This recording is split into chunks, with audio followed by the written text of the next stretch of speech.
Bonjour à tous et bienvenue dans la galère.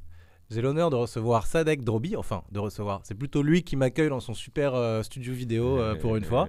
Euh, Sadek Drobi dans la galère. Bonjour Sadek, Bonjour. comment ça va? Très bien, très bien, merci. On s'est coordonné sur les chemises funky en plus aujourd'hui, vous allez Ah, mais voir. je me suis dit en fait, en plus il y a un site de Prismic Je qui avait des. Je l'ai mis pour des toi, formes comme ça. parce que Merci. on s'est déjà vu et voilà, je savais que tu allais apprécier. Ouais, merci, c'est gentil. Sadek, bienvenue. Est-ce que tu pourrais te présenter rapidement? Je suis Sadek Drobi, je viens de loin, d'ici au moins, je viens de la Syrie. Longue histoire. Après, je suis atterri en France, je suis ingénieur logiciel. Euh, j'ai fait plusieurs choses qui m'ont amené après à fonder Prismic et aujourd'hui on est une boîte de 60 plus personnes. Il y a pas mal d'histoires dedans. On va revenir sur tout ça. Est-ce que tu pourrais nous présenter un petit peu Prismic? Bien sûr. D'ailleurs, avant la galère, j'aime bien le nom. Parce Merci. qu'en fait, il y a plein d'émissions qui parlent de start-up et on a l'impression que c'est tellement bien, les gens ils sont tellement intelligents, ils ont tout. Non, c'est la galère. Ouais, c'est bien, Et ça m'intéresse. on va y revenir. Ouais. Euh, Donc Prismic en fait c'est un outil SaaS pour développer des sites web pour les entreprises, petits ou grands. Et en fait, le concept principal, c'est qu'on va avoir les développeurs et les marketing teams. Il y a deux applications, une pour les développeurs et une pour les gens de marketing. Et les développeurs, ils vont développer des sections modulables, des sections, plein de sections. Et les marketing, ils vont utiliser pour faire leur page. Par exemple, on va regarder le site, par exemple, de Conto. Et n'importe quel site, il y a ces sections-là. Et en fait, ils ont une collection de 30, 60, ce qu'on appelle slices, des sections, qui sont développées par les développeurs par rapport à un brand et tout. Et après, ils les passent aux content writers et eux, ils vont pouvoir faire autant de pages qu'ils veulent indépendamment. Donc, ils ont des stratégies de marketing, tout ça. Ils vont aligner leur section et faire des pages indépendamment. Donc, il n'y a plus d'aller-retour avec les développeurs quand on veut développer les pages. Ouais, donc pour ceux qui connaissent le mot CMS, hein, le mot technique, donc vous êtes un CMS C'est ça, mais headless, donc sans front c'est ça. Il n'y a design pas de associé. front, exactement. Et donc, si je l'explique à les gens qui ne connaîtraient pas la tech, en fait, c'est un endroit où vous voulez construire un site web, vous écrivez vos articles et vos parties du site directement sur le site, sur WordPress, des choses comme Mhm. ça. Mais du coup, après, il faut changer le thème WordPress, le design.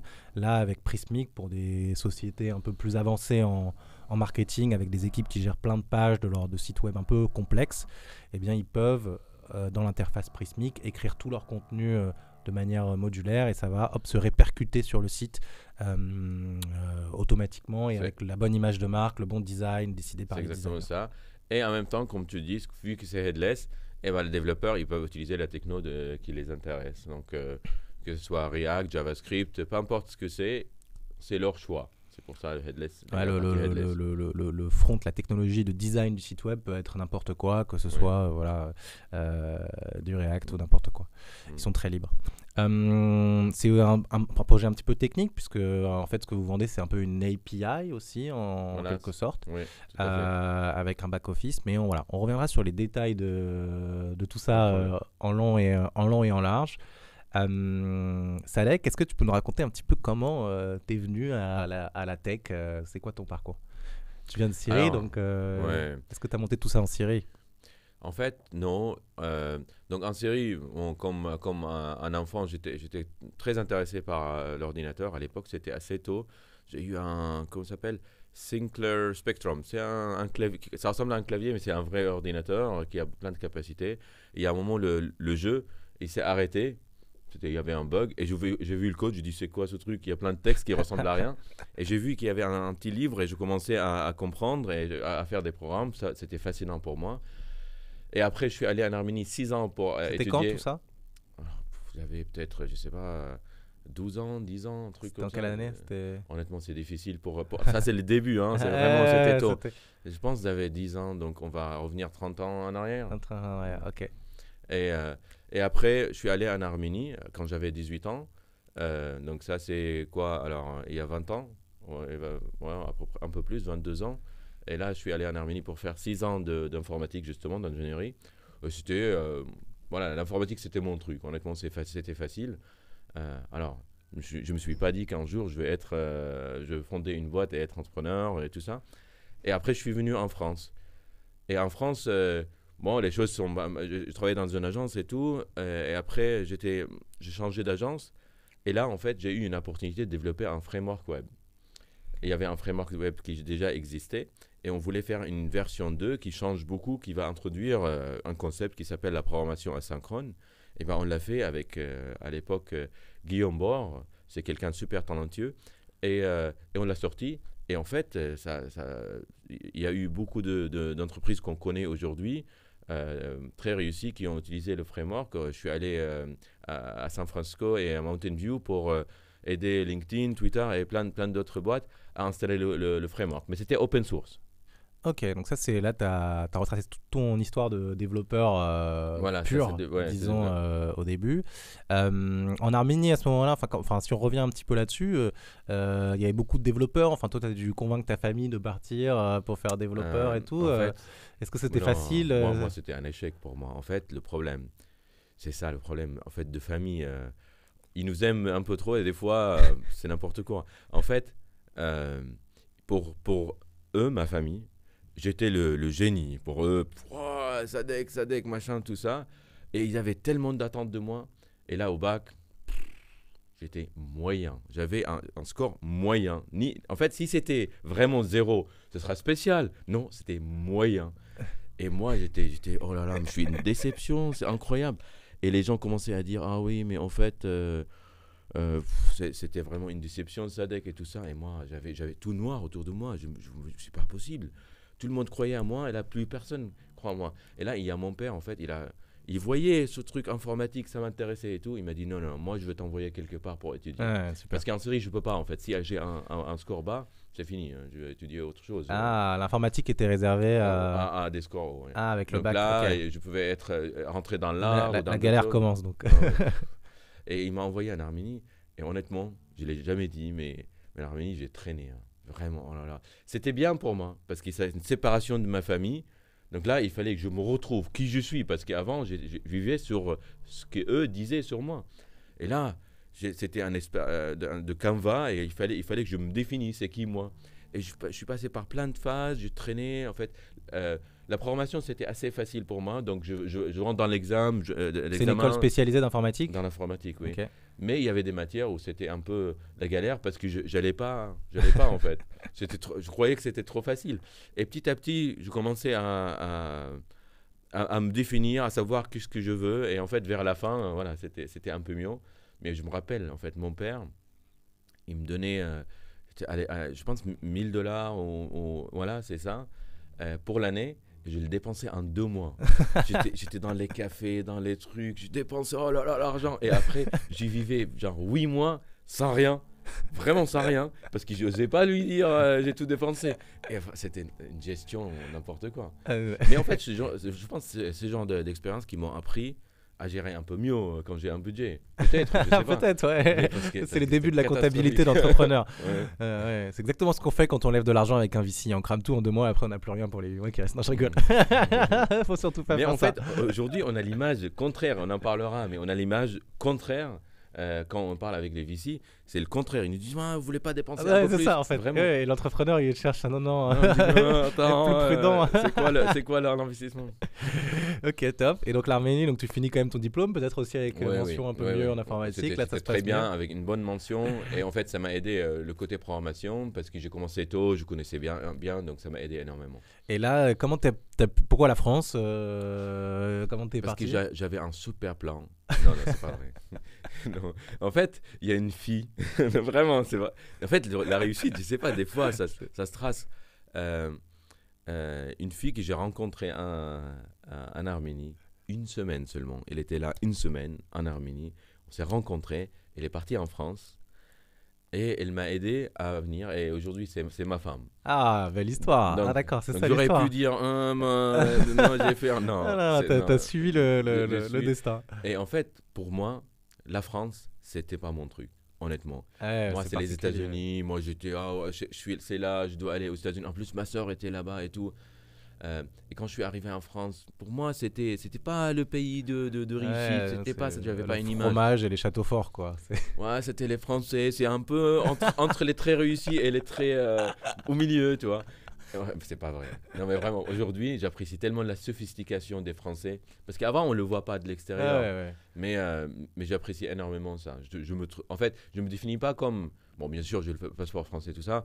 Mais je me définis comme parisien. J'aime bien Paris, j'aime bien l'énergie qu'il y a à Paris, j'adore. Vraiment. T'adores, ok. Pourtant, c'est particulier Paris aussi, mais C'est cool, particulier, mais en fait, je suis international parce que j'ai vu plein de pays, mais je suis parisien, c'est sûr. Comment t'as trouvé ton premier travail, du coup, en agence à Paris?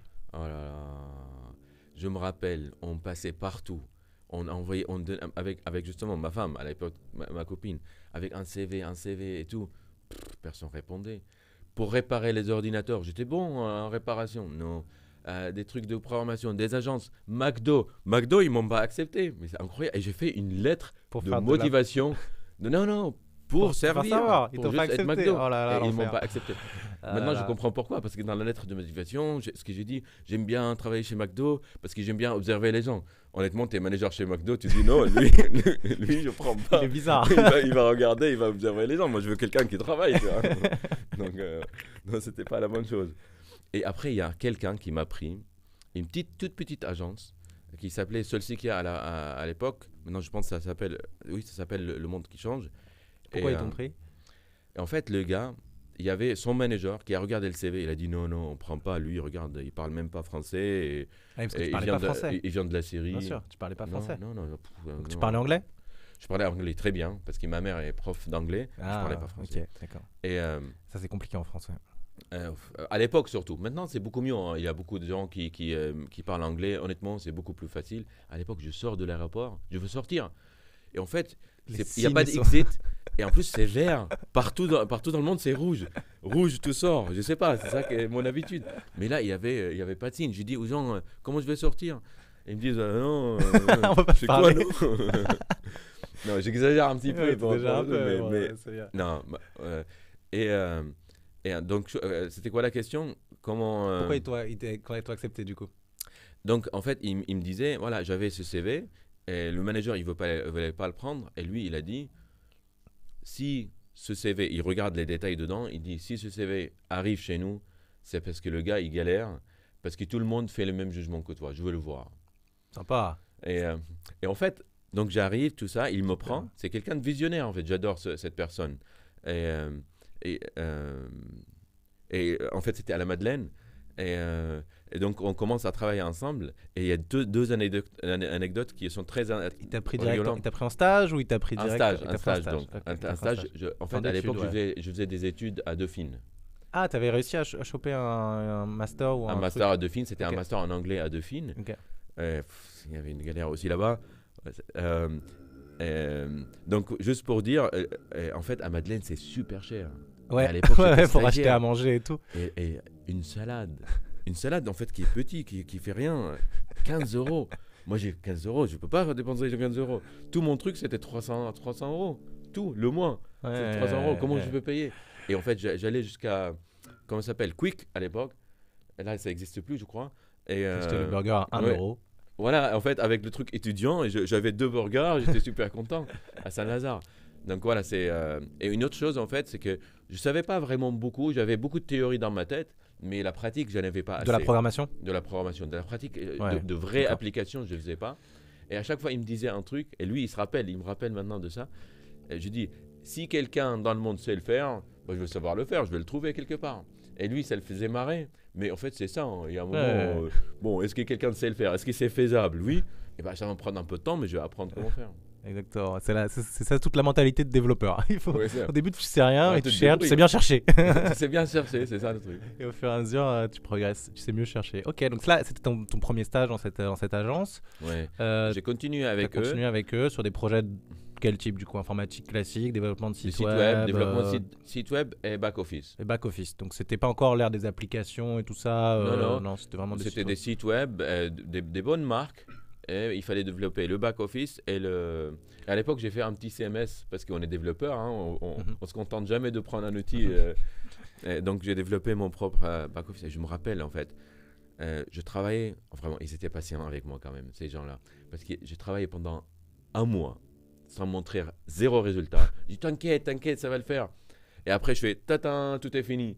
Mais tout est fini, mais on ne sait pas si eux, ils vont être contents de mon travail. Ouais. C'était mon travail comme je le pensais. Ouais. Et vraiment, bon, ils étaient contents, il fallait de modifier des choses. Mais à l'époque, je ne savais pas qu'il faut montrer un petit progrès après un petit progrès. J'étais, ah, ouais, je vais les surprendre, ils vont être contents et fiers et tout ça. Non, En tant que développeur, moi aussi, on a tous C'est fait vrai les mêmes erreurs au début. Ouais.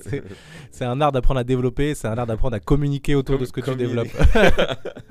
Non, mais je communiquais absolument pas. Et donc pour la petite définition, donc CMS, ce que tu as mentionné là, donc c'est Content Management System, donc système qui permet de manager le contenu. On a dit back office, donc c'est en fait l'interface, la page qui vous permet d'écrire tous vos contenus, vos articles de votre site, et hop, après ils vont se propager sur le front, donc là où il y a le design. Pour ceux qui ont utilisé WordPress, le CMS en fait c'est toute l'interface, le back-office de WordPress où vous êtes avec là à gauche article, plugin, tout ça, c'est tout le panneau d'administration en fait. Et après le front c'est votre thème avec les designs. Donc là tu avais recodé un petit CMS déjà pour un site où tu pouvais écrire des petits articles et modifier en fait le site mais avec le panneau d'administration. Ok, donc là tu progresses un petit peu, peut-être qu'ils t'embauchent en CDI ou tu vas ailleurs alors. CDD. Et c'était intéressant pour moi parce que c'était la première fois que j'ai été un peu plus payé. C'était 1000 euros, je pense. Ouais. Et après, à ce moment-là, en fait, mon prof à Dauphine, il m'a proposé un job dans son agence, donc. Ah, ok. Et j'ai hésité. Pendant un an, j'ai hésité de le rejoindre parce qu'il est particulier quand même. Et à chaque fois, j'avais un peu peur. En fait, j'étais intéressé par ce qu'il dit, mais j'avais un peu peur. Et après, j'ai fini par rejoindre. Ok.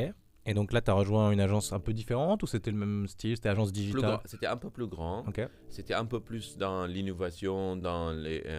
comment dire? En fait, c'était... après, Solsikia et le monde change, ils ont changé et tout. Mais à l'époque, en fait, c'était mon prof de Dauphine et il ramenait beaucoup de sujets intéressants. Et à l'intérieur, il y avait des gens qui suivaient ce qui se passe chez AWS, chez Amazon, c'est tout ça. Donc, ils étaient au courant de ce qui se passe. C'était un bon environnement pour se développer. Et eux, ils faisaient des applis plutôt. D'accord, donc des applications aussi mobiles. C'était l'ère du mobile ou mobile, ouais, c'était cette ère-là. Donc là, plus de technologies différentes, des applications interactives avec donc plus complexes aussi à coder que des sites statiques tout à fait. De contenu. Et il y avait beaucoup de questions du user experience, d'expérience utilisateur, de performance. Donc c'était vraiment plus spécialisé, on va dire. D'accord.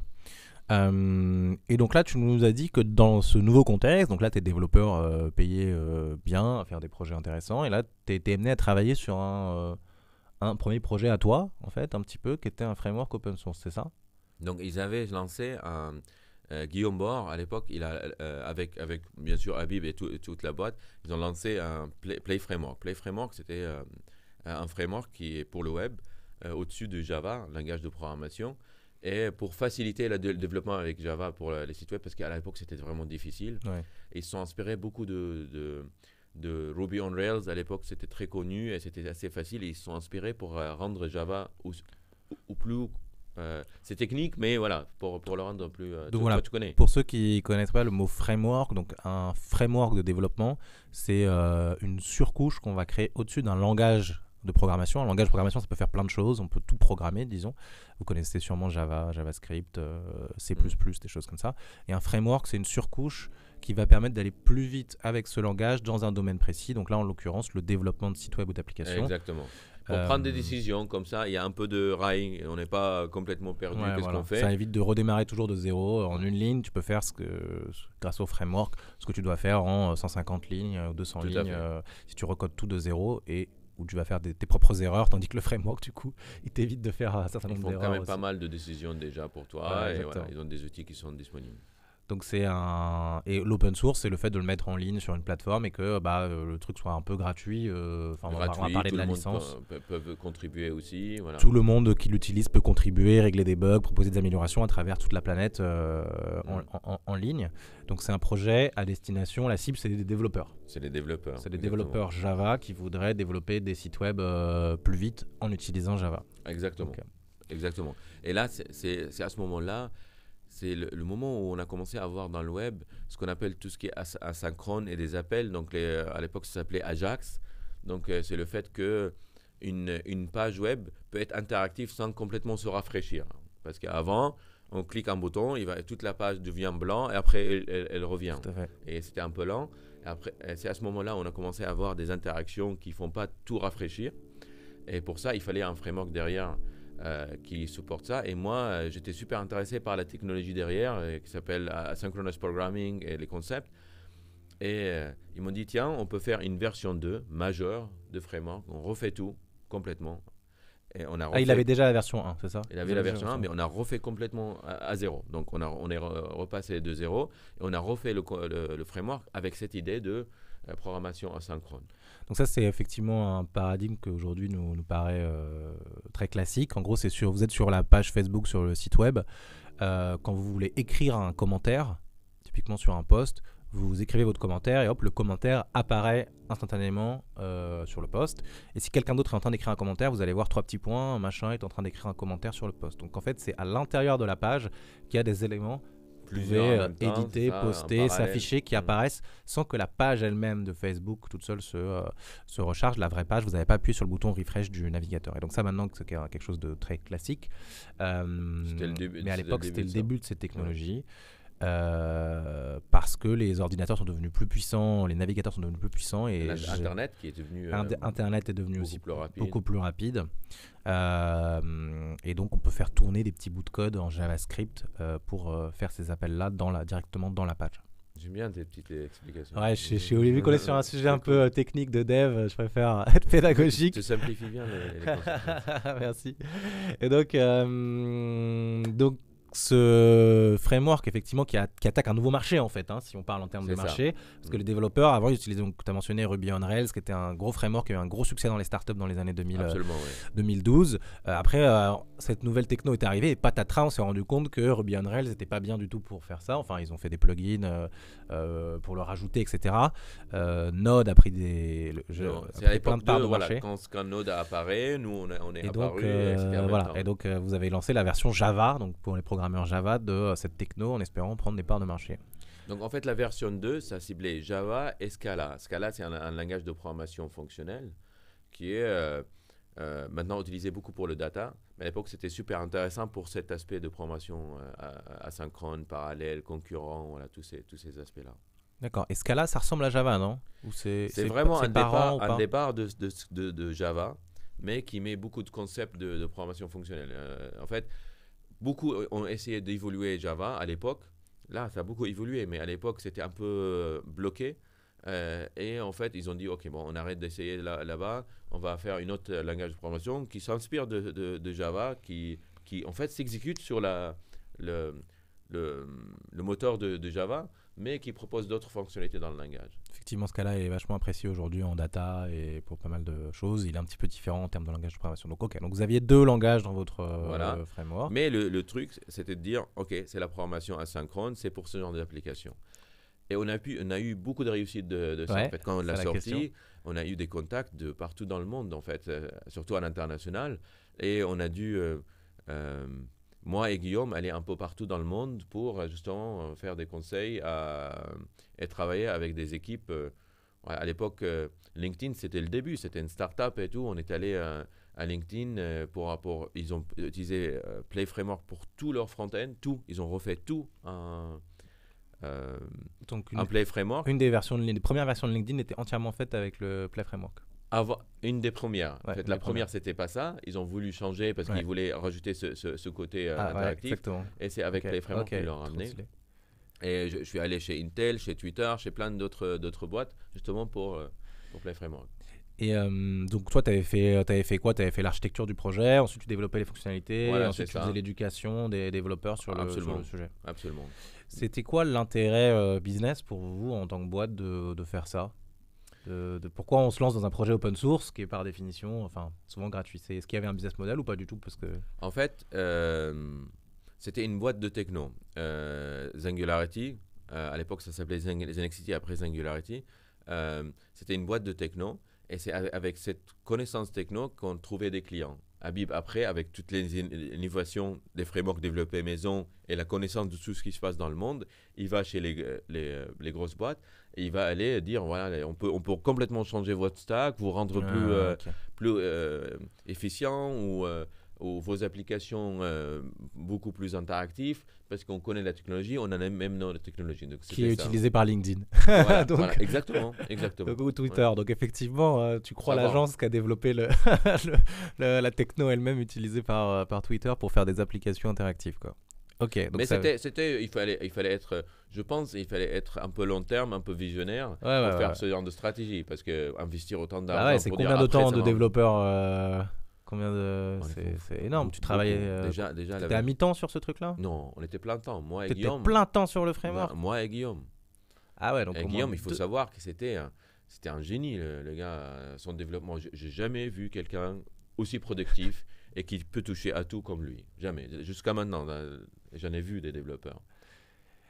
Ah bah ouais, c'est pour développer des choses techniques comme ça, effectivement, c'est assez solide. Donc vous étiez full time, oui, donc ça coûte beaucoup d'argent à la boîte d'investir là-dedans, et du coup, il faut vraiment être sûr que ça va te fournir un avantage différenciateur après en termes d'acquisition. Et aussi, ça a amené des développeurs. Et en termes de marque employeur, effectivement, pour avoir des bons marques employeurs. Il y avait plein de gens qui venaient parce que Play Framework, parce que c'est en France qui s'est fait et les gens ils rejoignaient l'équipe pour ça. Il y a plein de gens en fait. Là on parle de 2 full-time, mais il y en avait d'autres qui participaient à des petites fonctionnalités dans le framework. Donc c'était pas que 2. Ok, donc là un petit peu une petite... Et tu étais chargé de la démocratisation ou du marketing de ce framework? Ça se faisait plutôt de bouche à oreille sur Internet parce que les devs en parlaient naturellement. Comment le marketing ce framework de framework en fait déjà il y avait une bonne connaissance. Guillaume il faisait beaucoup les user groups un peu partout en France, donc il avait une bonne popularité parce que lui, honnêtement, aussi quand il fait des démos, il est bon, il est convaincant, donc il est un peu allé partout dans la version 1, et après la version 2, on a fait pareil, on est allé en Belgique pour une conférence, plusieurs conférences en fait très connues, et on a présenté le framework. Dans les conférences de dev, voilà, en fait. on a fait un peu d'advocacy pour... pour le framework. Oui, c'est vrai que les devs adorent se regrouper dans des conférences où ils mangent des pizzas, tout ça. Ça marchait bien. Ça marchait bien. Et on est allé des fois dans plusieurs centaines d'audiences et on présentait et c'était pas mal. Top. Tu peux donc après le framework a bien marché face à la compétition qui arrivait sur le sujet parce qu'il y avait d'autres frameworks du coup sur d'autres technologies compétitives. Comment vous avez ça fonctionnait très bien avec ça? Ouais. Ça fonctionnait très bien. En fait, il fallait savoir. En fait, dans le monde de Java, il n'y avait pas d'alternative de toute façon. Qui tourne sur la JVM, il n'y avait pas d'alternative. Donc on était un peu tout seul. Pour les développeurs Java, vous étiez tout seul là-dessus. Et donc toutes les entreprises qui avaient déjà commencé à développer du Java et qui avaient des développeurs Java voulaient investir là-dedans pour faire leurs applications interactives. Et il y avait beaucoup de développeurs Java qui voyaient que Ruby on Rails ça fonctionnait bien et c'était super facile à démarrer, à être productif dedans. Mais ils ne voulaient pas quitter leur monde de Java et on était la bonne solution pour eux. Ils voulaient quelque chose d'innovant, quelque chose qui bouge. Et nous, on bougeait très vite. On sortait pas mal de fonctionnalités. Et après, en fait, ce qui a aidé aussi, c'est que moi, j'ai rencontré Martin Odersky, c'est le créateur de Scala, de langage de programmation. Je l'ai rencontré dans une conférence. Et il nous a donné aussi un coup de pouce, en fait, pour Play Framework. En termes de marketing? Oui, il en a parlé et aussi après il l'a intégré dans son stack.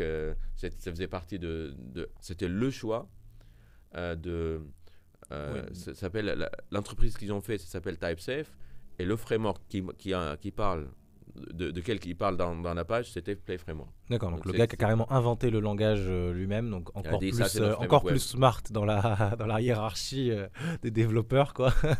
Et lui, il a recommandé votre framework. Donc c'est un peu comme très reconnaissant pour lui, vraiment c'est quelqu'un très humble. En fait, moi avant je croyais c'est des stars et tout.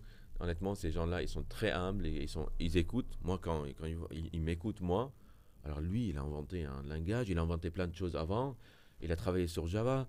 Et en fait, quand je parle, il m'écoute, il est intéressé, et après, il interagit avec ce que je dis. Je dis, ok, moi j'aime bien ça. Moi, je vais devenir comme ça plutôt. Ah, ok, trop cool. Donc ça, c'était la première expérience, donc avec aussi les États-Unis, le monde de la tech Voilà, c'est là où je là-bas. commençais à sortir et à avoir plein de choses. Oui. C'est quoi la suite après Play Framework pour Bah, toi? en fait, justement, euh, donc ils m'ont demandé, TypeSafe, donc la boîte derrière Scala, ça s'est renommé après en Lightband, ils m'ont demandé de faire leur site web. J'ai dit, ok, je peux faire le site web, je vais le faire en Play Framework Scala, pas de problème. Et là, je cherchais un CMS, justement. Pour faire le site web, tu cherchais une technologie donc de content Du management. content management. Et je n'ai pas trouvé quelque chose qui va me permettre d'utiliser Play Framework et Scala. Je n'ai pas trouvé. J'ai cherché, après j'ai trouvé une technologie, ça s'appelait Osmec à l'époque. J'aime bien le concept parce que c'était API based, donc un peu headless, mais il y avait des problèmes de performance. J'ai dû faire un système de cache très sophistiqué au-dessus pour que le site tombe pas, donc c'était beaucoup de problèmes. Je me suis dit, ok, ça va être le futur de CMS. Et c'est là où je dis à Habib, justement, le fondateur de la boîte, de l'agence, je dis, moi, je vais arrêter l'open source. Et j'aimerais bien qu'on fasse un SaaS. Ah, ok. Parce que là, en fait, c'est là où j'ai vu plusieurs boîtes, LinkedIn, tout ça. Je me suis dit, c'est intéressant, tu déploies une seule fois pour tous les clients. En plus, il y a un business. Et à l'époque, en fait, il y a beaucoup de gens qui me challengeaient, qui me disaient, ouais, tu es un développeur, tu ne peux pas être business, tu ne comprends pas le business. Mais pourquoi ils te challengeaient? Parce que tu leur parlais d'idées de start-up ou de trucs, ou c'est parce que tu avais des envies de se tourner plus? J'étais très technique. Et à des fois, en fait, sur certaines décisions de clients, je contestais la décision et tout. Et ils me disaient, ouais, non, mais tu comprends pas le business. Et je dis, non, moi, je comprends pas le business. Honnêtement, je comprenais pas le business. On va y Ils avaient revenir. raison. Mais ça m'a donné une perspective ou une obsession de dire, Ouais. non, moi, je veux comprendre le business. Ils t'ont challengé, du coup tu l'as pris personnellement et Voilà, tu j'ai veux... pris. Et je dis, non, mais je veux faire un SaaS, je veux faire un business. Et je vais arrêter l'open source. Honnêtement, j'ai beaucoup de respect pour ceux qui continuent dans l'open source. C'est très, très dur. Honnêtement, parce que de l'extérieur, on a l'impression que l'open source, c'est quoi? Tu fais quelque chose et tout le monde va t'aider. Et c'est de la réussite et c'est génial. Non, tu es tout seul. Il y a plein de gens, mais il y a plein de gens qui râlent. Plein de gens qui te disent tu fais pas bien. Plein de gens qui observent ton code. Plein de gens et quelques-uns motivés qui vont te donner quelques aides. Il y en a qui ont le bon esprit, ils veulent aider. Mais en fait, tu as une vision et ils vont pas dans ta vision. Et là, tu vas pas accepter, ils vont être énervés. C'est super dur. Et en plus, tu le fais sur ton temps libre souvent. Et comment tu vas avoir de l'argent? Par donation, par consulting, donc tu vas te passer encore plus de temps. Honnêtement, ceux qui le réussissent, beaucoup de respect. Beaucoup de respect. J'en connais et j'ai beaucoup de respect pour eux. Mais moi, je me suis dit non, mais je vais me lancer dans un truc avec un business et tout. Et je me suis dit là, le CMS, ça doit être ça. Donc si j'essaie de réexpliquer un petit peu l'opportunité que tu as identifiée, donc c'est au moment de faire ce site web donc pour c'était quoi la TypeSafe du coup.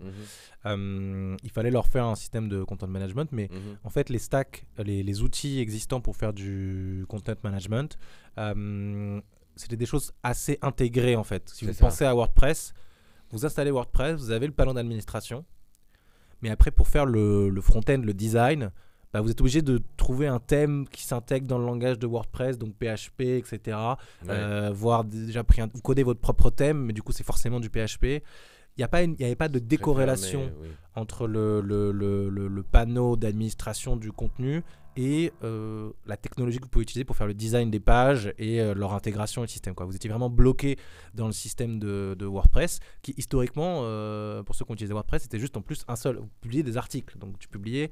On va parler de sections plus tard, mais c'était des articles à une section. Il y avait le titre de l'article et ensuite le contenu de l'article. Des blog posts, quoi. Donc, quand toi, tu fais des pages complexes avec plein d'éléments, ça marche pas trop. Et donc, c'est pour ça qu'ensuite, il y a des choses qui existent dans l'écosystème WordPress qui sont arrivées, qui étaient des constructeurs de pages comme Elementor, Divi et d'autres, qui vous permettent de construire dans une page web plusieurs sections et de pouvoir ensuite la modifier dans le back-office. Mais donc, tout ça reste quand même complètement loqué dans l'écosystème WordPress au niveau technologique et design. Donc si vous avez des développeurs vous qui n'aiment pas WordPress, vous pouvez pas les faire travailler, parce qu'ils ne maîtrisent pas la techno et tout ça, vous pouvez pas les faire travailler finement avec toute la flexibilité là-dessus. Donc l'idée initiale, là tu t'es dit on va trouver un CMS déjà sur ton langage à toi, donc Java, Scala ça n'existait pas, donc, et qui sera décorrélé Donc on aura le panneau d'administration avec le contenu et on pourra y accéder en API. Donc les API, c'est une espèce de porte du coup qui donne accès à la donnée du CMS, donc les articles, les images, tout ça.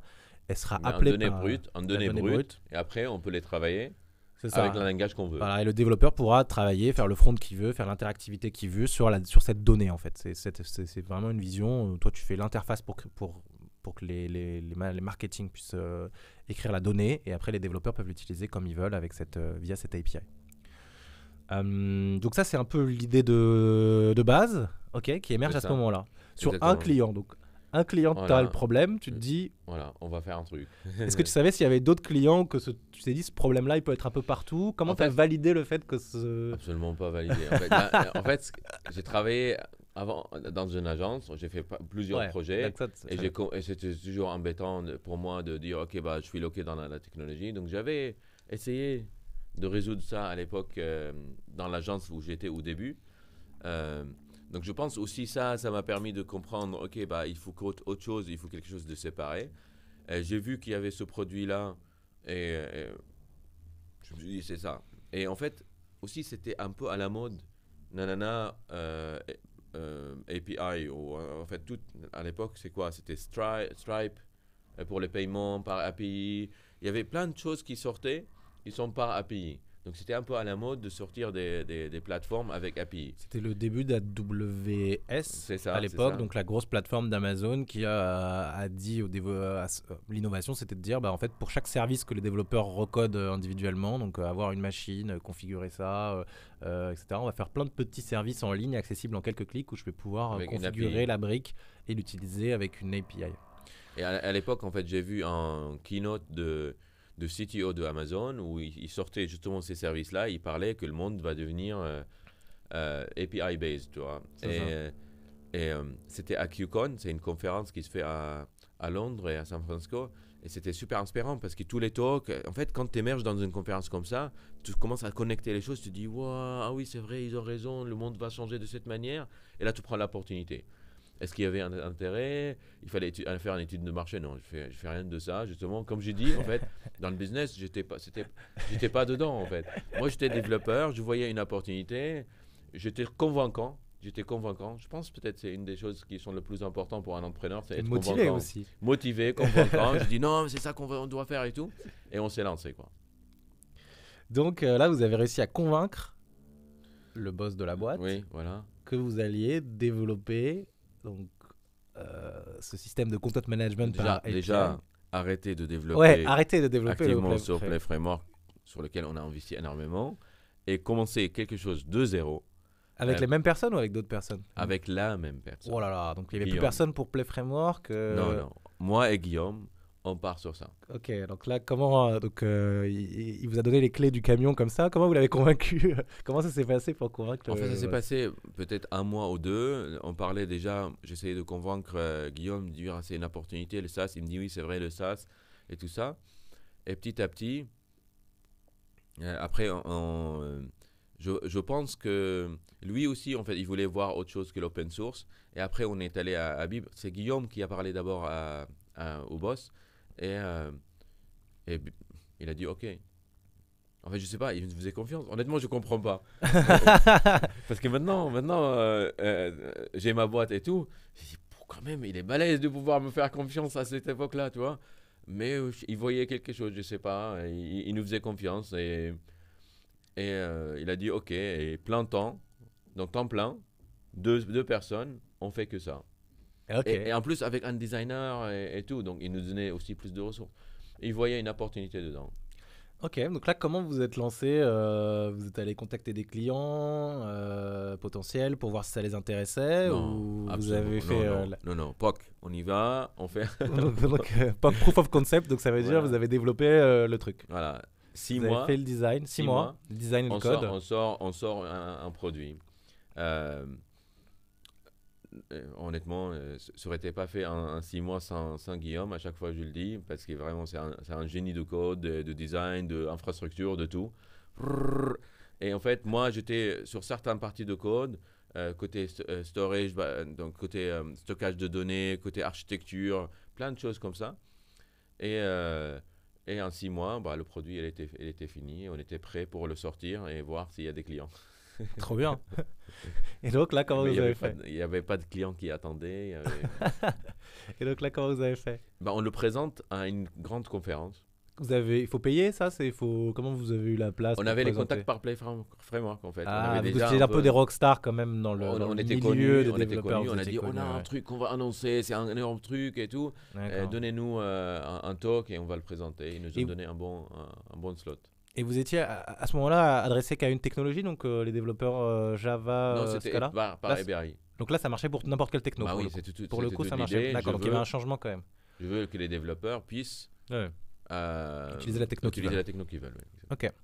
Donc là, vous le présentez à cette conférence, en fait, c'est ça le Oui, on le lancement présente. officiel. Voilà, exactement. On fait une démo et tout.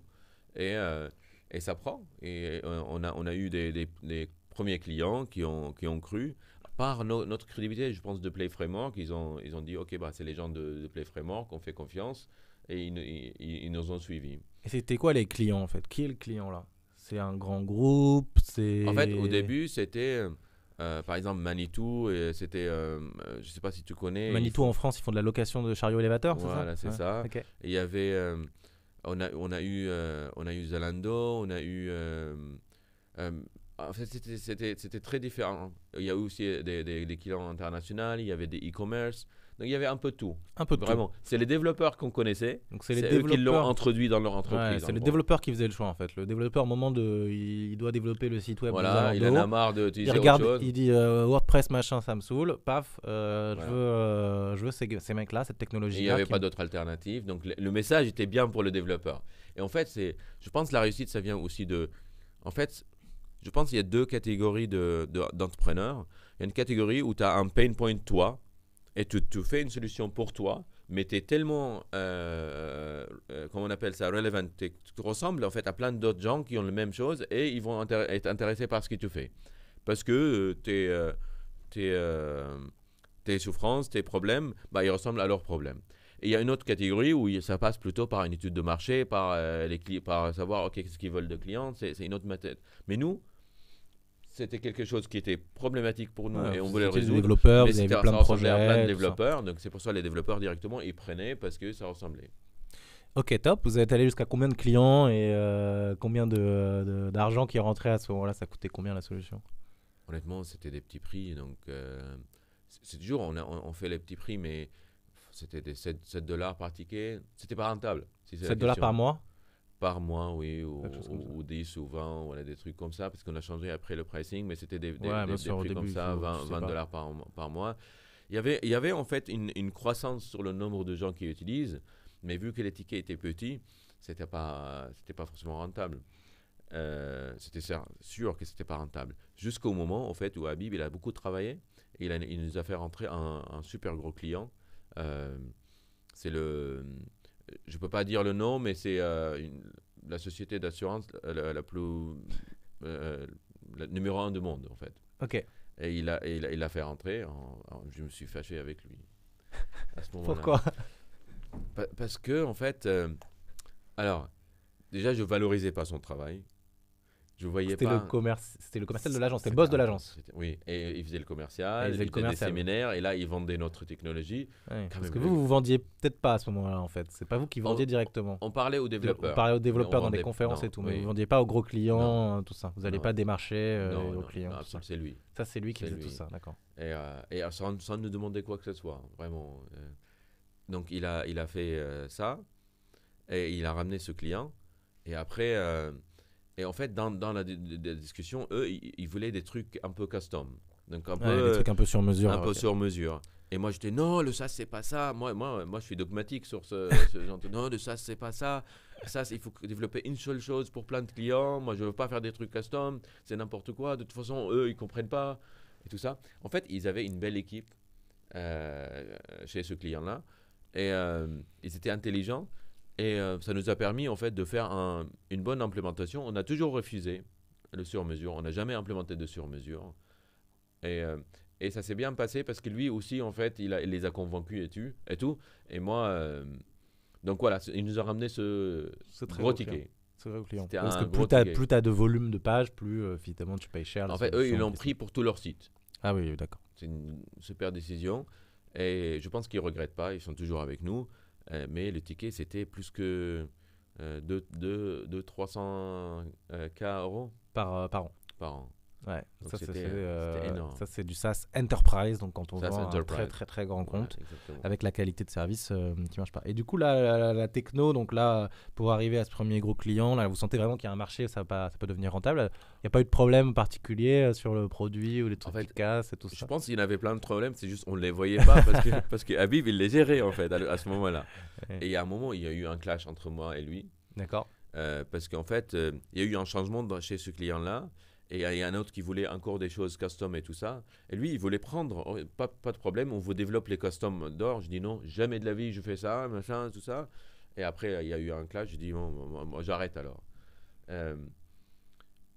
Et heureusement, en fait, lui, il était très patient.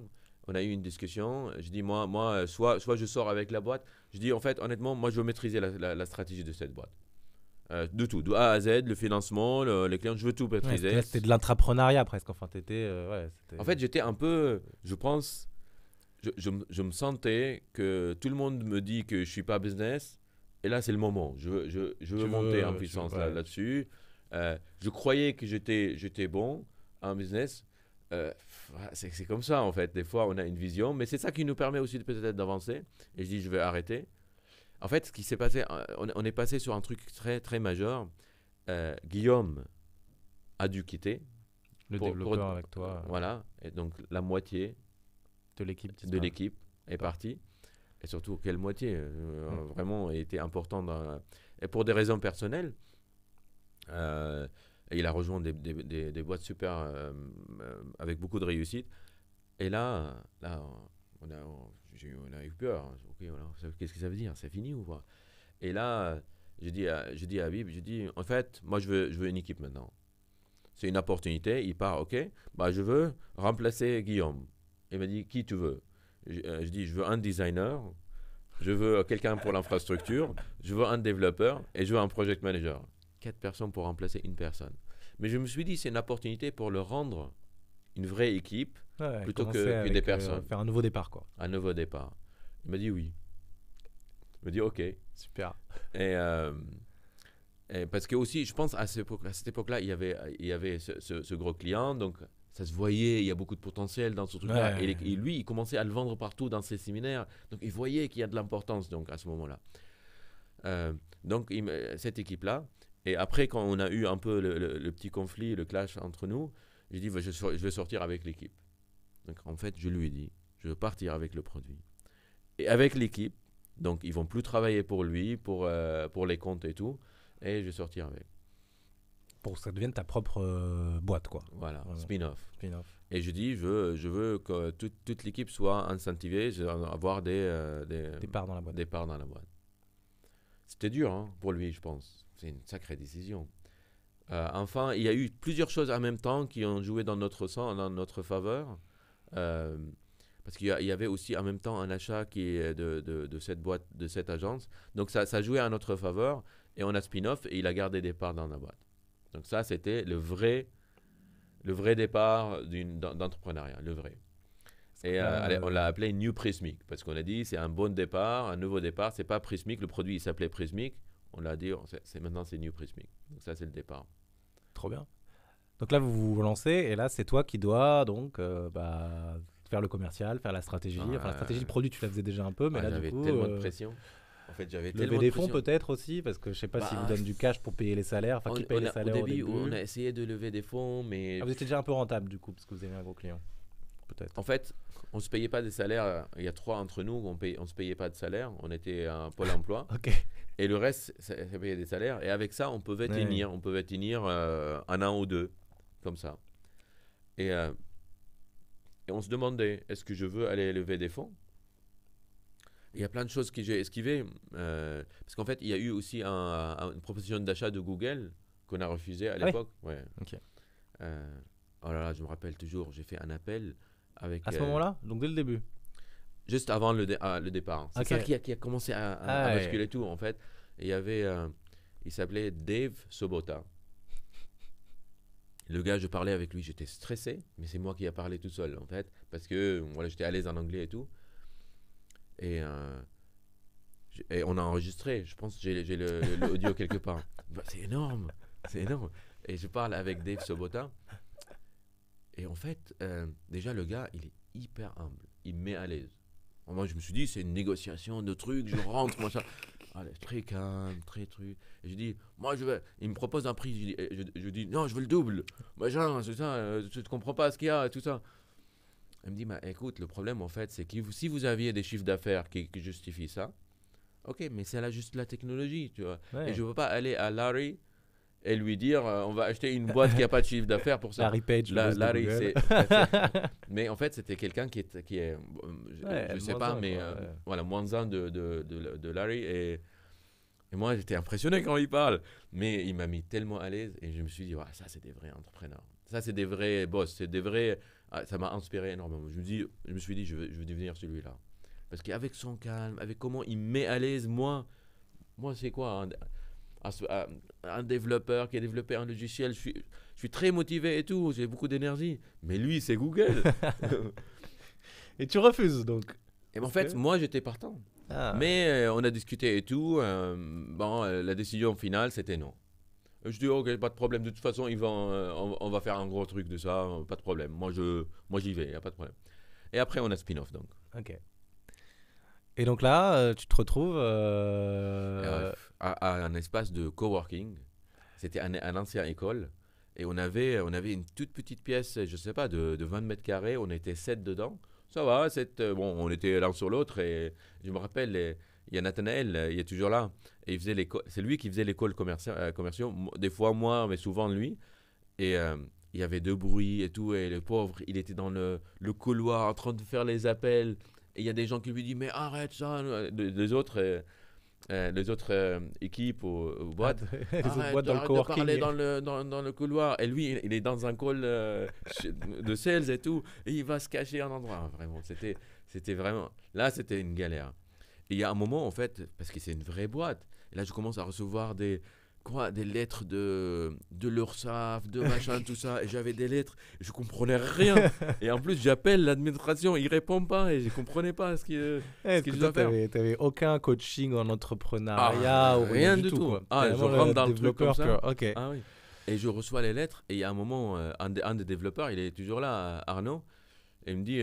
bah oui, mais chacun a son côté chiant de travail, ça c'est ton côté. Ah, je pète un câble. Je dis ça, mais mon côté. C'est ça, lire les lettres. Ah, là, on a fait un... Et donc, c'est vraiment, avec la pression, j'étais super énervé. Et en fait, il fallait déposer, comment s'appelle le truc qu'on obtient pour une entreprise Le SIRET, là. Voilà, c'est ça. Et en fait, on est allé chez une banque et ils ne comprenaient pas, en fait. Ils ne croyaient pas. Tu veux... on dit, on a un business, SaaS et tout ça, on parle de nos techniques. Elle ne comprend rien. Et, elle ne veut pas t'ouvrir de compte. Non. non. Et en fait, heureusement, Renaud, il était là parce qu'il était calme et tout. C'est un autre associé. Et tu vois, avec mon accent et tout, on se disait, c'est quoi on fait la blague, on dit, elle se disait, c'est une barre du chicha qu'on est en train d'ouvrir, un truc comme ça. Mais bon, et c'était compliqué parce qu'il fallait faire la SIRET pour avoir le compte bancaire. Mais le compte bancaire, il faut le truc. La création d'entreprise, tu dois avoir les deux. Et heureusement que Conto a simplifié ça depuis. Absolument. Mais à l'époque, effectivement, c'était galère. Ouais. Et c'est à ce moment-là, après, qu'on a recruté 2 recrutements très importants. En fait, non, on a pris un freelance, justement, une office manager. Voilà. Sans elle, la boîte ne sera pas là. Vraiment. Parce qu'en fait, tout ce qui est papier, tout ce qui est URSSAF, tout ça, il les gérait, il faisait bien, les payes, tout ça. Voilà. Et un CFO, part-time CFO, donc un directeur financier en temps partiel. Bon, un contrat, pas un freelance, mais c'est une agence. Une agence externalisée. Et il nous a mis la finance un peu au carré, côté cash. On n'avait pas d'autre chose que le cash, mais il gérait bien. Et heureusement, parce que honnêtement, je n'aurais pas pu gérer. C'était pas ton truc. Il m'a appris tellement de choses dans la finance que je ne comprenais pas. Il était très pédagogue. En fait, justement, à cette époque-là, c'est super important de prendre quelqu'un qui est capable d'être pédagogue côté Ouais, pour finance. te transmettre tout ça, quoi. Parce Voilà, que, petit à petit, il m'expliquait, connaissais je pas. comprenais pas, je posais. En fait, j'étais comme un développeur, comme un ingénieur. Ouais, Je dis, mais je comprends pas comment ça se passe. Il me dit, ouais, oui, mais c'est lié à ça. Mais je dis, pourquoi? Et là, il m'a appris toute la finance, voilà, au fur et à mesure. Et ça, c'est l'aspect administratif, Ouais, financier. Ouais, Tu l'as externalisé, tu as trouvé les bonnes personnes. ouais, absolument. Comment tu gères donc la suite du développement commercial et Voilà, il produit? fallait vendre. Il fallait Ouais. vendre. Et Comment tu fais? bah, en fait, je pense que j'étais à l'aise dans les appels commerciaux. En fait, parce que je faisais beaucoup de conférences, donc je m'entraînais. Et depuis que je suis petit, ma famille me met devant tout le monde, il me dit fais des poèmes. Je sais pas pourquoi je faisais ça, mais bon, j'étais à l'aise en public, donc j'avais pas de problème. Je rentrais dans les appels, mais j'étais dur, hein, j'étais pas commercial, j'étais pas très doux. Je rentrais des fois, un client il me dit non, mais non, je dis mais non, tu comprends rien en fait. C'est pas comme ça que ça doit faire. C'est vraiment j'étais et on a, mais en fait. C'était aussi important d'avoir une détermination de ce que je veux construire. On a eu des contrats qui étaient assez intéressants, plusieurs centaines de milliers par an, que j'ai refusé parce que c'était pas l'utilisation de produits. Ils détournaient un peu ou Tu avais beaucoup. quand même une stratégie assez précise, quoi. Ah, c'est la seule chose que je peux. J'avais une idée claire de ce que je voulais faire. Et, et, euh, et on a recruté un premier commercial, un vrai de métier, quoi. Et il nous a aidé énormément au début, mais on devait faire tout en place. Parce qu'en fait, la première chose, c'est le contrat. Le contrat légal, business. On n'a pas de contrat. C'est quoi le contrat? Je sais pas. Avec les clients? Oui. Ah, vous Et avez on pas avait, fait. on avait un template qu'on a travaillé avec à l'époque de Singularity, mais c'était pas assez. Et là, on travaille les contrats. Et en fait, il faut savoir, à Dauphine, quand j'avais mon cours, j'avais un truc, c'est le légal pour les entreprises, un truc comme ça, ou pour le business. Ouais. Et j'avais eu 2 sur 20. Je comprenais rien. Et je me suis dit, heureusement, c'est fini. Et en fait, c'était pas fini, parce que j'ai replongé dans le sujet du légal à ce moment-là. Et voilà, il fallait résoudre ce problème légal, quoi. Bon, et donc ça, tu l'as un petit peu résolu. Comment Alors, vous trouviez des nouveaux clients alors, comment on trouvait des nouveaux pour clients? les identifier, tout ça, parce que vous n'avez pas plus cette compétence-là dans la boîte. Avant qu'il arrive. En fait, c'était beaucoup de bouche à l'oreille. C'était beaucoup, en fait, des clients qui disaient à d'autres clients. Il y avait beaucoup d'agences, en fait, qui prenaient Prismic et ils parlaient à d'autres, à leurs clients. Moi, je voulais être à l'international. Donc, en fait, ce que j'ai dit à l'équipe, c'est qu'à partir de 4 heures, on ne parle plus en français et on ne parle plus à des clients en France. Ah, d'accord. c'était- T'as forcé le côté expansion Ah oui, aux US. j'étais là, je faisais la police, hein. Quand je vois quelqu'un qui fait, je dis c'est qui ce client? Ah, il est français. Non, non, il faut à l'international. Ah, Euh, hyper intéressant. mais en fait, on avait jusqu'à il y a 2 ans, on avait beaucoup d'organiques qui rentraient. D'organiques parce que la solution était bien, parce que ça répondait à des problèmes, et parce qu'il y avait aussi un gros concurrent à côté, Contentful, qui mettait beaucoup d'argent sur la table. Donc il et s'est les gens lancé cherchaient après des vous, alternatives. donc c'est ça? Un peu après, un mois ou deux après, donc c'est en même temps Ouais. en fait. Sur la même proposition de valeur à peu près. Headless CMS. Exactement Oui. la même. Différent Et comme eux, produit, mais un oui. peu différent comme produit. Et eux, la différence, c'est qu'ils ont fait à l'américaine. Donc ils ont levé beaucoup d'argent. Beaucoup d'argent. Très Ouais, vite. plusieurs centaines de millions de.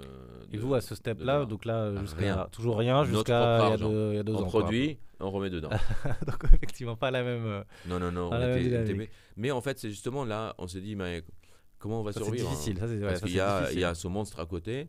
Et on a dit, il faut qu'on soit différent. Il faut qu'on trouve un niche, quelque chose, une particularité auquel ils ne peuvent pas répondre. Donc, on va aller plus profondément dans le produit. Et c'est là où on s'est dit, OK, en fait, Headless, c'est génial. Mais pour le marketing, Headless, ça ne résout pas de problème. Pourquoi? Parce qu'en fait, l'interface devient très complexe. Parce que c'est configuré par les développeurs. Ouais. Et nous, les développeurs, on adore faire des hiérarchies de nesting, OK, on clique, je clique, parce que le modèle est bien, Oui, parce que là, c'était quand même un outil très développeur à très l'époque. développeur. Donc les développeurs faisaient de la hiérarchie de la donnée qu'ils voulaient, qui leur paraissait la plus adaptée, la plus Exactement. flexible, etc. Mais ensuite, le gars qui devait écrire l'article ou le contenu derrière, il un pouvait être un enfer. peu perdu C'était un derrière. enfer. Il y avait pas de c'était à la charge du développeur qui configurait Prismic de Voilà. faire des trucs De propres. faire le truc, ouais, ça n'existe pas trop en fait. En ça, fait, parce les que développeurs c'est- qui savent faire des trucs propres pour des équipes marketing, ils savent pas trop en fait. ils font de produits Ouais, dans ce cas-là. ouais, Ils vont ouais. aller ailleurs. Exactement. Ils vont aller chez les exactement, marketing. exactement. Donc c'est là où on a compris, en fait, c'est le développeur qui fait l'interface et ça va pas faire forcément une bonne interface. On s'est dit, ok, bah, alors ce qu'on doit faire, c'est qu'on doit le rendre plus accessible aux content writers, et c'était ça notre pitch. Donc content writers, c'est voilà, vraiment ceux qui écrivent, écrivent les articles du marketing. Donc c'était eux une deuxième cible en fait, enfin les cibles utilisateurs que persona, comme on dit, que vous n'aviez pas forcément au début en tête. Quoi. Non, voilà, pas du tout. Exactement. Et c'est là où on a dit, ok, bah, parce qu'en fait, il y a... Comment vous en êtes rendu compte? Bah, en fait, déjà, donc Contentful, ils faisaient beaucoup de marketing, beaucoup de pubs. Et en fait, les gens, bien sûr, toujours, quand ils vont chercher une solution, ils vont chercher alternative de Contentful. Ils tombaient sur nous. Et là, quand on faisait les appels, on voyait qu'ils cherchaient quelque chose un peu plus axé marketing. On comprenait petit à petit que c'était ça le problème, le vrai problème à résoudre. Et petit à petit, on a commencé à introduire ce qu'on appelle les sections, les slices, pour que l'interface soit utilisable et un peu plus facile pour les marketing. Donc, par beaucoup d'appels qu'on a fait avec ces gens-là, on a compris que c'est plutôt ça.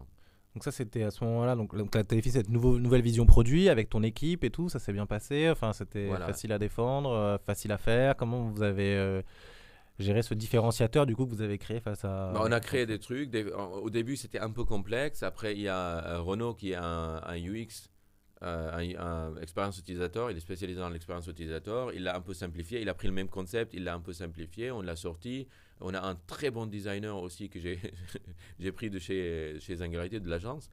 Et on a commencé à étirer là-dessus. Et on voyait des gens qui aimaient beaucoup notre solution, même si ça manquait des fonctionnalités assez majeures.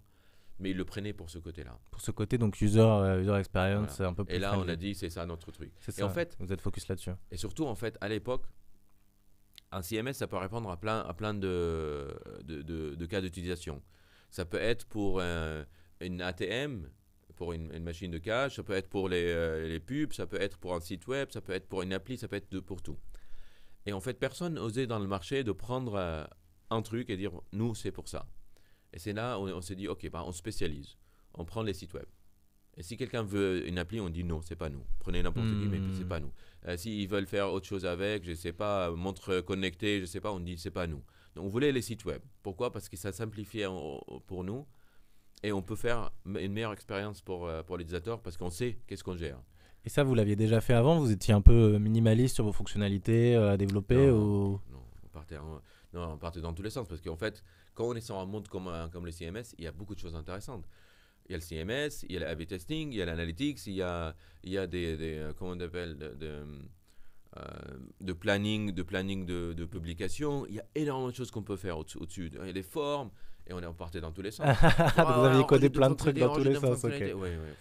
Et après, on n'arrivait plus à maintenir ce qu'on avait en fait. C'était trop gros. En fait, on était super bon dans la scalabilité et l'architecture parce que ça, c'était mon métier. Donc je savais, et les gens avec moi, ils étaient super forts.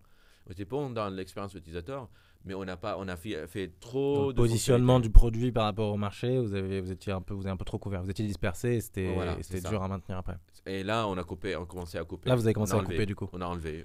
Il y avait des clients déçus. Oui. Et en fait, c'est difficile à gérer les commerciaux qui ont raison. En fait, ils se disent ouais, mais j'ai des clients qui veulent ça, mais on dit ouais, tant pis, on va pas l'avoir. C'est dire non, c'est très difficile. Dire non parce qu'en fait tu vois que tu as un client devant toi, il veut le A/B testing que tu avais, mais tu coupes. Et tu dis mais il est toujours là. Je dis non mais on va pas donner accès, c'est fini, ça ce truc là.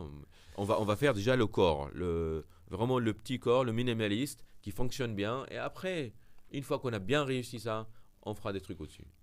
Donc là, vous avez un nouveau positionnement de produit et jusqu'à aujourd'hui, vous avez fait quoi? Vous avez levé des fonds pour accélérer commercialement sur la même veine, sur cette nouvelle stratégie, c'est ça? Exactement. Donc c'est là où on a commencé à déployer cette stratégie. On a commencé à voir, ok, ça marche très bien, les gens ils le répondent. Ils demandent même aux compétiteurs d'implémenter la même chose que nous. C'est bon signe. On voit les compétiteurs faire des articles sur nos fonctionnalités. On dit, ok, ça marche alors. Et en fait, moi, je n'avais pas de courage d'aller chercher les VC. Parce que les VC, en fait, certains que j'ai vus, après, j'ai compris que tout n'est pas comme ça, mais ils sont très dans le jugement, en fait. Alors, ils ne mettent pas à l'aise, les gens, en fait. Tu es là, et ils vont te juger, et toi, tu es stressé de base. C'est parfois le monde financier qui rencontre le monde entrepreneur et pas le monde entrepreneur qui rencontre d'autres entrepreneurs. Et en fait, mais tout le monde n'était pas comme ça. Il y avait alors, Jean de la Roche-Brochard, je crois. Ouais, Ah, lui, lui, super il m'a start-upper. changé mon perspective. Je connais très Je bien suis les allé- SaaS c'est tech, quelqu'un de en plus, finance, mais il était tellement gentil avec nous. Il m'a aidé à plusieurs reprises. Et c'est lui qui m'a Kina dit. Ventures. Je me suis dit, OK. Et il m'a dit, c'est bien, mais et tu peux pas chercher chez nous parce qu'on a des petits tickets. Oui. Il m'a encouragé. Et là, je me suis dit, une fois qu'on a vu le positionnement, on a fait un pitch deck, on a dit, on a pris un lever, on a dit, OK, bah, c'est un truc qui fonctionne, maintenant on veut le scaler. Et là, c'était cette histoire qui nous a aidé à chercher des... Combien vous avez levé là donc, publiquement? Alors, en tout, en dollars, 20 millions de dollars, donc ça va correspondre peut-être 15, 17 millions à l'époque, Donc en une levée. une levée. Une levée, d'accord. Donc top. Et là, ça va vous porter jusqu'à quand ça? C'était quand et c'était jusqu'à quand? Bah, c'était il y a 1 an et demi, peut-être un peu plus. Et honnêtement, en fait, ce qui est bien, c'est qu'on produit aussi nous-mêmes beaucoup d'argent. Parce que c'était avant, c'était une boîte Déjà profitable, rentable, bien sûr. voilà, rentable. Et on avait, donc ça, avec ça, ça nous mène très loin. Donc là, Parce c'est qu'en plus, on a accéléré dans le revenu, donc ça nous mène très loin. Surtout dans une crise d'économie en ce moment, on vous est... pouvez tenir assez longtemps. On devient exemplaire. Pour une fois, on devient exemplaire. Parce qu'à l'époque, quand on a levé les fonds, en fait, on rentrait pas dans les cases. Quand on parle avec des VC, on a fait tous les calls de VC ici, on a fait, je sais pas, 30, 40, je sais pas combien de calls, on les a fait tous ici, et on rentrait pas dans leurs cases. Ils voyaient un truc intéressant, ils disaient, ouais, c'est super intéressant, mais ils n'arrivaient pas, parce que on a des revenus, beaucoup de revenus comparant à notre état, mais on n'est pas dans l'état de maturité de d'autres startups. Donc on est un peu là, un peu là, un peu là, et ils ne comprenaient pas en fait où on est. Et c'était assez majeur. Ça se voyait qu'on rentrait pas dans les cases. Je pense là, on rentre un peu plus dans les cases qu'avant. Mais on a vu plusieurs VC qui étaient investisseurs. Ça s'est bien passé directement. Ils comprenaient nos idées, la vision, et on a dit à notre lever, on veut eux.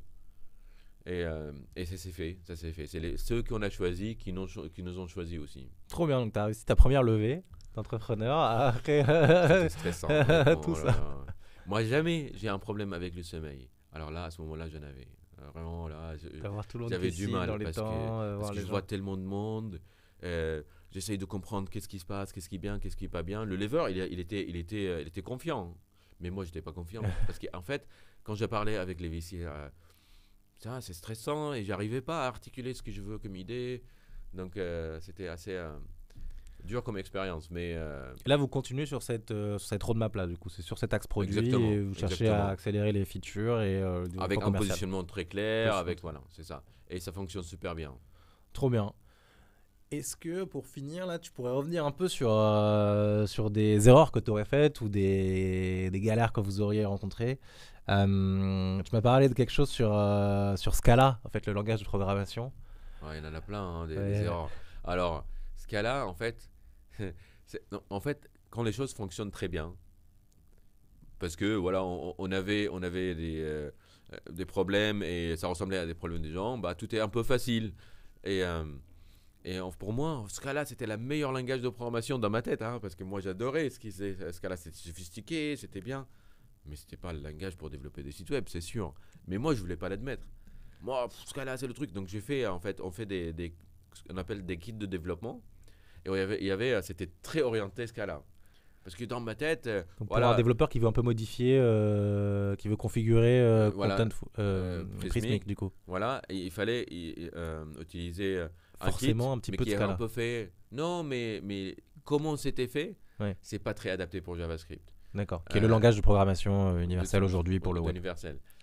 Et au début, vu qu'en fait j'avais mes préférences à moi et je voyais le monde au travers de mes préférences. Et si quelqu'un ne faisait pas ça, je dis non, mais c'est meilleur pour toi, il faut que tu changes ta technologie et tout. J'étais vraiment convaincu. Et à un moment, j'ai compris en fait que c'est pas comme ça que ça se fait en fait. Et on s'en fout de mon avis à ce moment-là. Parce que c'est pas moi qui va faire les sites web. Et je peux pas convaincre tout le monde En fait, on peut pas innover partout. Il faut choisir, on innove.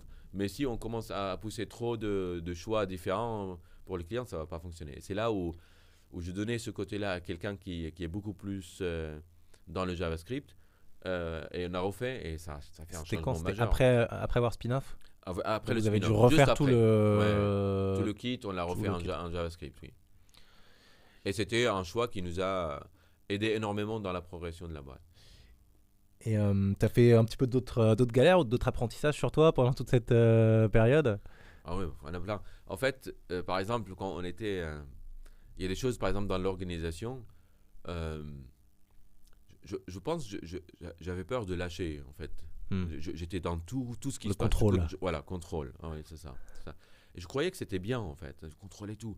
Et on était 25, peut-être 30, 35. Et il n'y avait pas de hiérarchie. Il n'y avait rien, en fait. Il y avait moi et le reste. Et je parlais avec tout le monde. Et je disais à tout le monde comment faire. Et j'étais un peu partout. Déjà, moi, dans ma tête, ça tournait. Hein. Je ne savais pas que c'était fatigant, mais c'était hyper fatigant. Et c'est surtout pour les gens, quand en plus on recrute plus, et ça devient de plus en plus dur parce que j'arrive plus à suivre, donc j'arrête tout le monde. En fait, je dis non, tu le fais pas tant que je dis pas. Et en fait, les gens ils s'arrêtent et tout. Et là, j'ai compris qu'en fait, il faut que je me change d'abord. En fait, la boîte va pas progresser si moi je change pas mes habitudes. Et c'est là où j'ai commencé à travailler sur moi, de dire ok, pourquoi je veux te contrôler tout. Est-ce qu'il y a des gens que auxquels je fais un peu confiance sur certaines choses? Et je peux faire des points de contrôle de temps en temps pour voir, pour dire ok non mais je préfère comme ça. Et petit à petit, il y avait des gens auxquels je faisais beaucoup confiance. Et, et ça s'est bien passé pour certains, ça s'est mal passé pour certains. Mais en fait, il fallait avoir des échecs. J'avais peur des échecs. Il fallait avoir des échecs. Il fallait que des choses fonctionnent mal en fait. Pour que tu le remplaces, tu recrutes quelqu'un d'autre, tu fais différemment. Donc ce Ouais. contrôle-là, il fallait lâcher. Et en fait, c'est quand je suis allé à Dubaï. Il y avait un ami d'enfance, en fait, qui était à Dubaï. Et, euh, et lui, il me dit, je me rappelle tout le temps de ça, il faisait un contrat légal. Et ce qu'il disait, il disait, ouais, j'avais un contrat avec un client et j'ai pris un verre de vin et je regardais le contrat. J'ai dit, mais non, tu regardes pas un contrat dans cet état.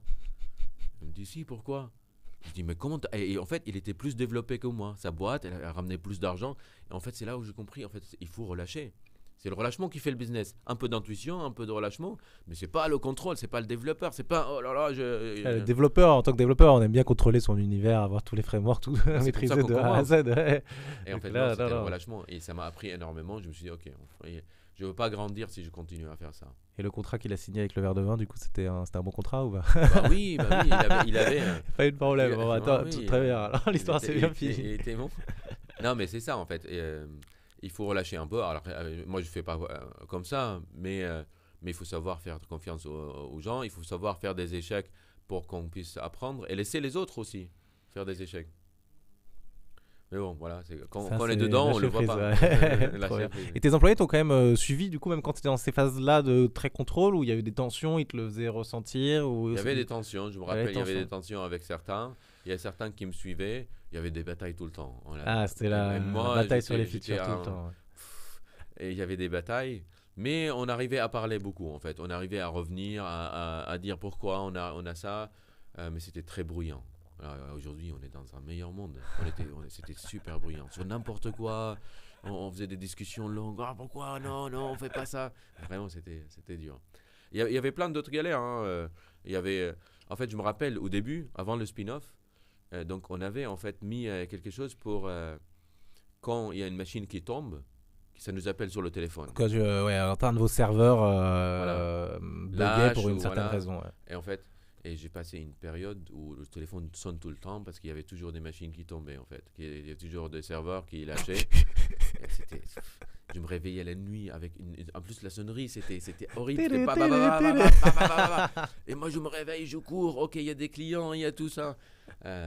C'était vraiment dur. C'était vraiment dur. Mais euh, je pense qu'il y a un moment où déjà l'infrastructure est à développer et à un moment en fait tu te dis ok bon voilà c'est ça qui est devant moi, il y a le serveur qui lâche, il y a la machine qui lâche et C'est je l'événement le fais plus mon mieux. stressant hein, pour un développeur hein, d'avoir ça. C'est Le service il est c'est dingue, là. hein. Hein. Ouais. Et tu m'avais parlé un petit peu d'une certaine culture du secret sur Kelly, qu'on fait de tout contrôler, Ouais, sur les fonctionnalités. ouais, qui absolument. remarquent. Ouais. Ça, En c'est- fait, donc parce que- vu comment on est rentré dans le marché, on avait peur. Il y avait un gros client, pardon, un gros compétiteur à côté. Et en plus, on voyait nos fonctionnalités. Des fois, il parlait de nos fonctionnalités et tout. Alors, j'ai commencé à être très secret sur ma vision, sur tout ce que je pense. Je disais rien. Je donnais des instructions. Fais Même à ci, ton fais équipe. ça. Hein? Même à ton équipe. Même à mon équipe. En fait, à personne. Je donnais à personne. Communiquez pas la vision produit à ton équipe. Du coup, tu donnais Non, des instructions, il faut non, coder telle absolument feature, tel pas. truc, tel machin. Rien. Vraiment, aux gens avec qui je suis très proche, je me lâchais un tout petit peu, mais pas beaucoup. Hein. Et je me rappelle, en fait, sur l'exercice de VC, j'avais peur Allez, de pitcher, parler. du coup, il faut raconter ta vision produit à des centaines mais de personnes que tu connais pas qui investissent dans des boîtes qui sont peut-être investisseurs aussi chez l'autre. C'était la panique. Voilà, je me suis dit, mais comment je veux parler de ça? Et en fait, petit à petit, je commençais à comprendre et j'ai parlé avec certains entrepreneurs. Ils m'ont dit non, mais c'est pas ça en fait. Quand tu parles de ta vision, tu vas avoir plus de gens qui accrochent, ils vont te choisir parce qu'ils sont alignés avec toi. Et déjà, changer une stratégie dans une boîte, c'est très grand. Et ça va faire peur à tes compétiteurs parce qu'ils disent oh là là, sa stratégie, du coup, je vais aller un petit peu différent parce que si je vais frontal contre lui, soit je vais ça, perdre du temps. soit ils font, imaginons, Oui, ils font pareil. Mais coup, toi, ça tu prouve connais ton- ta vision plus qu'eux. Ouais, Donc en là, fait, tu vas petit faire à petit, tu vas développer. Ouais, Ils vont exactement. t'aider. En fait, ils vont Ouais. t'aider. Les gens, par exemple, quand Contentful parlait des slides, les gens de ta feature clé, du coup. de ma fonctionnalité, bah, les gens, ils venaient vers nous. Oui. Ils disaient, oh, alors, on va aller chez le vrai. Chez le hein, vrai, chez le ouais. hein. Donc, en fait, il fallait changer de mentalité là. Et c'était une erreur de dire, bon, à l'époque, peut-être, il fallait que je passe par là. Mais oui, il fallait, et là, c'est le contraire. Là, on essaie de dire, OK, bah, les visions, il faut qu'on en parle. Parce que c'est là où on a des gens qui arrivent comme candidats. Ils disent, on aime bien ce que vous faites et votre vision de marché. Ils sont pas là pour des développer, ils VC, sont là pour tout le monde, en fait, maintenant, ils voient notre vision, ils s'accrochent. Mais bon, il fallait que je change, il fallait que je sois sécurisé. Et honnêtement, comme développeur, imagine, comme développeur, tu as tout ça, tu n'es absolument pas sécurisé. tu veux dire à personne. Ouais. Super, Sadek. On n'a pas mentionné aussi les galères du fait de monter une boîte à la fois en France et avec un marché international sur toutes les time zones, etc. Mais Ouais. bon, Ça, ça, c'est je tout pense un qu'il y en truc. a beaucoup. Est-ce que tu as un conseil pour clôturer cet entretien? Est-ce que tu as un conseil à donner aux entrepreneurs qui nous écoutent et donc en particulier aux développeurs qui voudraient se lancer dans une boîte tech ou l'entrepreneuriat? Honnêtement, déjà, par exemple, moi maintenant, j'ai un enfant. Et avant d'avoir un enfant, je donnais des conseils à tout le monde pour leur enfant. Je dis, non, tu dois faire ça. Non, regarde, il est gâté, je sais pas quoi. Mais quand j'ai un enfant, je comprends en fait. Chaque enfant a une histoire. C'est très différent. Donc moi, je peux plus donner conseil à n'importe qui. En fait, je peux plus donner parce qu'en fait, je sais que chaque histoire est différente. Il y a des problèmes différents. Qui arrivent La à des seule moments chose- différents. À des moments différents, tu peux pas dire c'est comme ça qu'il faut faire. Tu peux écouter et peut-être dire j'ai une expérience similaire, je te donne Exactement. mon expérience. La seule chose que je peux dire peut-être, c'est en fait, je me posais la question, qu'est-ce qui est spécial chez moi que j'arrive à ce stade avec une boîte qui a levé, qui a de la réussite. Qu'est-ce qui est spécial? Je me pose la question tout le temps. Des fois, je me dis, ah, c'est la vision, c'est ça. Non. Il y a une seule chose. Deux, je peux dire. Une détermination. J'ai jamais lâché. Il y a eu plein de problèmes. À chaque fois, je voyais une opportunité dans le problème. Il y a eu le spin-off, il y a eu Guillaume qui est parti, il y a eu GDPR, c'était une galère. Il y a eu le Covid. À chaque fois, je voyais une opportunité dedans et je continuais. Détermination, ne pas lâcher. C'est ça qui fait parce que sur le long, ça va fonctionner et pouvoir faire adhérer d'autres gens. Donc ramener des gens, faire adhérer les gens, c'est les deux propriétés. Même, imaginons, je dis maintenant à mon équipe, imaginons on va faire un gros trou et on va le faire à la cuillère. Ça a l'air nul. Mais si on a 100 personnes qui vont faire la même chose, ben on va réussir.